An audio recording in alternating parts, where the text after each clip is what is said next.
we members of the Dorothy Day Catholic Worker and Witness Against Torture come to the Pentagon, the center of war making on our planet, to say yes to love and justice and no to the death-dealing policies of a war-making empire. Mindful that God calls us to love and never to kill and mistreat our neighbor, we seek to eradicate what Dr. King called the triple evils of poverty, racism, and militarism. We remember and pray for all victims of the U.S. empire, including the 9 men who have died at Guantanamo since its opening.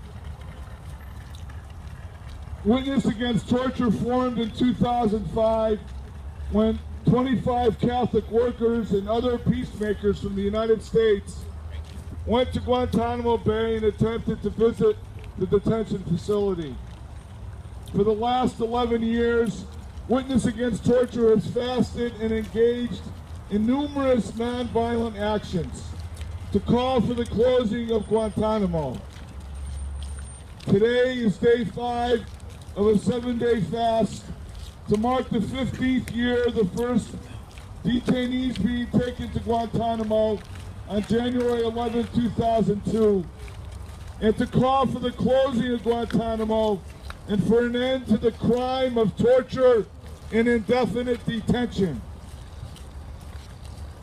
55 men continue to languish at Guantanamo, many for 14 years, never knowing their fate. We need to see these men as members of our own blood family and act on their behalf. In the name of the detainees unjustly held at Guantanamo, we call on all who work at the Pentagon to implore President Obama in his last days in office to fulfill his campaign promise of 8 years ago and issue an executive order to close Guantanamo immediately. Dan Berrigan, who you see an image of in front of you, priest, poet, renowned peacemaker, and our dear brother, who was arrested here at the Pentagon on numerous occasions, died last April.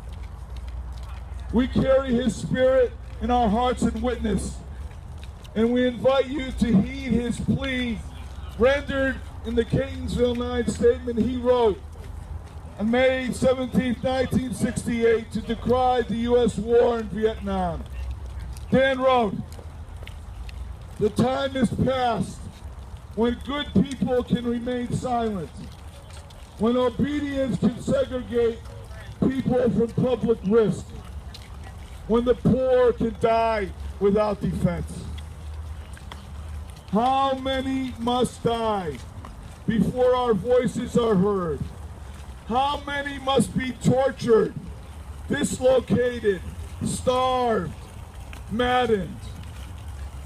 How long must the world's resources be raped in the service of legalized murder? When, at what point, will you say no to this war?" We have chosen to say, with the gift of our liberty, if necessary, our lives, the violence stops here. The death stops here. The suppression of the truth stops here. This war stops here. F. Scott Redeem Fitzgerald the called for a times. new act The in times are American history. inexpressibly This is that. evil, and yet the times are inexhaustibly good, solaced by the courage and hope of many. The torture, oppression, racism, war,